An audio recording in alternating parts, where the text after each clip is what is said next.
Salut tout le monde, c'est Chimène de la chaîne Une Parisienne 2.0, très heureuse et très excitée de vous retrouver pour la première vidéo de la chaîne. Et comme vous avez pu le voir dans le titre, aujourd'hui on va faire le bilan de la saison 2023-2024 du PSG sous l'ère Luis Enrique. Donc commençons par le début. Avant l'arrivée de Luis Enrique, en poste on retrouvait Christophe Galtier. Donc Christophe Galtier au PSG, on va pas se mentir, ça a été un peu la saison de déception. On travaille notre animation offensive maintenant. Il y a eu l'échec dans la gestion du trio Mbappé, Messi, Neymar. Une proposition de jeu pas très convaincante. On avait du mal à comprendre ce qu'ils voulaient mettre en place. Une élimination en 8e de finale de LDC face au Bayern avec une double confrontation catastrophique de la part des Parisiens. Et surtout, là, ça a été un peu la cerise sur le gâteau, l'élimination en Coupe de France face à l'OM. Donc au final, la seule consolation qu'on a eue, ça a été le trophée des champions et championnat de France. Même si bon, ces victoires-là, ça a été un peu éclipsé par toutes les circonstances que j'ai citées juste avant. Avec tout son staff, Thierry Alexiak, Joao Pedro Machado Sacramento, Pedro Gomez. Mais bon, été 2023, on a compris les erreurs, exit Christophe Galtier, on arrive dans une nouvelle ère, celle de Luis Enrique. Du coup, Luis Enrique, en arrivant au PSG, il arrive avec un certain statut. Il a dirigé une des meilleures équipes de l'histoire, le Barça 2015. Il a gagné la Liga, la Coupe du Roi, la Coupe du Monde des clubs, mais surtout la LDC. Et dernièrement aussi, il a entraîné la sélection espagnole avec un parcours un peu plus nuancé, même s'il y a tout de même une finale de Ligue des Nations en 2021. Moi, personnellement, ce qui m'a plu dans le choix de Luis Enrique, je dirais que c'est déjà le caractère de l'entraîneur et aussi le côté tacticien qu'on n'avait plus revu, ce n'est que mon avis, depuis Thomas Tuchel. Donc juste avant, j'ai parlé du caractère, pourquoi ? Parce que c'est un entraîneur avec de l'expérience qui a su gérer des vestiaires remplis d'ego et qui se laisse pas démonter. Donc d'ailleurs, quand j'évoquais Barça 2015, je parlais d'un vestiaire composé de Messi, Neymar, Suarez, Xavi, Iniesta, Busquets, Piqué et j'en passe. Donc quand on voit et quand on connaît surtout le cas de certains joueurs... Voilà, je sens que c'est peut-être le moment d'avoir plus de responsabilités. On avait déjà de quoi être plus ou moins rassuré. Niveau tactique, Luis Enrique, c'est un entraîneur qui aime avoir la possession, qui aime garder le ballon, qui sait passer d'une construction du jeu lente à des transitions rapides quand il le faut. Et aussi, il impose à son équipe de réaliser des pressings hauts avec une vraie intensité. Et du coup, tous ces éléments-là, on y reviendra plus tard. Mais c'est ce qu'on a retrouvé globalement cette année au PSG. Du coup, dans les faits, à l'heure où je tourne, le PSG a gagné la Coupe de France 2-1 face à l'OL. Gros match d'ailleurs des Parisiens pour la dernière de la saison. Le trophée des champions. L'équipe termine championne de France avec 76 points, 9 points d'écart sur le Dauphin. Au total, c'est 22 victoires, 10 nuls, 2 défaites, ce qui reste un très très bon bilan en championnat. Et surtout, il y a une demi-finale de LDC. Et je défie quiconque de me dire qu'en début de saison, avec les circonstances qu'on connaît, l'arrivée d'un nouvel entraîneur, au vu de l'effectif également, qui aurait pu prédire une demi de LDC ? Pas moi en tout cas. Et certes, c'est vrai que le match face à Dortmund, ça nous reste un peu en travers de la gorge parce qu'on a le sentiment que l'équipe a pas été au top. Elle aurait pu faire 1000 fois mieux. Mais quand on va au-delà, au final, on se rend compte que le PSG a réalisé un vrai parcours. On est sorti victorieux du groupe de la mort, on n'est pas passé loin de l'élimination. On a connu des matchs à rebondissement et puis on a réussi même en ayant des lacunes à certains postes, notamment en milieu en défense, et ça j'y reviendrai juste après.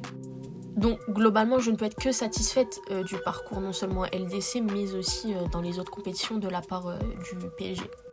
Dans le jeu, cette saison, on a senti que le PSG axait beaucoup son jeu sur la possession. On a ressenti la volonté de prendre son temps dans la construction du jeu, de pas jeter le ballon dans l'espoir que certaines individualités finissent le boulot devant, comme on a pu le voir auparavant. En Ligue 1, Paris enregistre une moyenne de 66% de possession par match environ, et en LDC 61%, ce qui fait que dans la majorité des matchs, le PSG termine maître de la possession. Et c'est quelque chose que je trouve qu'on remarque sans forcément l'analyser en détail, donc c'est un plutôt bon point. Autre changement marquant dans le jeu du PSG, c'est le pressing constant de toute l'équipe. Je trouve que cette année, on a moins eu le sentiment d'avoir une équipe coupée en deux, comme on a pu le voir par le passé. Chaque joueur connaissait son rôle et savait où se positionner, ce qui permettait aussi de récupérer le ballon rapidement et de pouvoir tout de suite recontrôler le jeu et du coup créer de nouvelles offensives. Maintenant, c'est vrai que là, j'ai abordé beaucoup de points positifs en ce qui concerne le PSG, mais il y a aussi des points négatifs que j'ai pu relever et qu'on a tous relevés durant la saison. Et le premier point déjà, je dirais que c'est l'écart de niveau, surtout dans les grands matchs qu'on ressent au milieu et en défense. Donc la défense, pourquoi ? Parce que je trouve que cette saison quand même on a pris beaucoup de buts bêtes entre guillemets, dans le sens où souvent ça arrivait à cause d'erreurs individuelles, ou ça je l'ai beaucoup vu, des erreurs de marquage. Et c'est vrai que c'était quand même assez frustrant, même si il y a eu des circonstances. On a commencé avec Nuno Mendes blessé, donc on a dû décaler à gauche Lucas, faire jouer en défense centrale Marquinhos et Milan Skriniar. Sauf que Milan Skriniar, c'était très décevant cette saison, on va pas se mentir. Et en plus de ça, après il s'est blessé, donc on a dû jouer avec Beraldo. Mais Beraldo, il venait d'arriver du Brésil, il devait s'acclimater aux Jeux européens, aux grandes compétitions, à la Ligue des Champions, donc c'était aussi un peu compliqué pour lui, même si je trouve que sa saison, ça n'a pas été catastrophique, mais ça n'a pas été non plus incroyable. Et en plus de ça, après Marquinhos s'est blessé, Lucas s'est blessé, donc la défense, c'est vrai que ça a été un vrai chantier. Et puis arrive le problème du milieu de terrain, mais au PSG malheureusement on est habitué, chaque année c'est le même problème. On dépense 50, 60 millions dans des joueurs certes prometteurs, mais qui au final apportent pas vraiment satisfaction. Cette année on a eu le cas Ugarte qui a hyper bien commencé, mais au final à la fin il jouait plus. Ça a dû être une décision du coach. De ce que j'ai compris, Luis Enrique n'est pas fan du profil. Mais au final, ça fait 60 millions, pas jetés à la poubelle, mais c'est 60 millions mal investis. Et je comprends pas tout l'argent qu'on a dépensé ces dernières années. Et on aurait dû le dépenser dans un vrai milieu confirmé, en accord avec le coach. Et je pense que ça nous aurait évité pas mal de problèmes. Autre point négatif que j'ai pu relever cette saison, c'est les nombreux changements tactiques dans les compositions opérées par Luis Enrique dans les matchs importants surtout. Je pense que le premier match qui nous vient tous en tête, ça a été le match aller contre le Barça, avec Asensio numéro 9. Alors ça par contre je m'en suis pas remis. On avait deux attaquants sur le banc, Randal Kolo Muani et Gonzalo Ramos, sur qui on a quand même posé plus de 150 millions d'euros, que tu fais pas jouer. C'est un choix, mais au final, le choix malheureusement ne s'est pas avéré payant. Heureusement que derrière, au match retour, on s'est quand même plutôt bien rattrapé. Et j'avais vu une stat passer à cette période-là qui montrait que le PSG n'avait plus aligné la même compo pendant plusieurs matchs. Et c'était vraiment un nombre conséquent, donc je pense que c'est pour ça aussi que à certains matchs on a pu voir le PSG passer des fois à côté pendant plusieurs minutes, des fois pendant tout le match.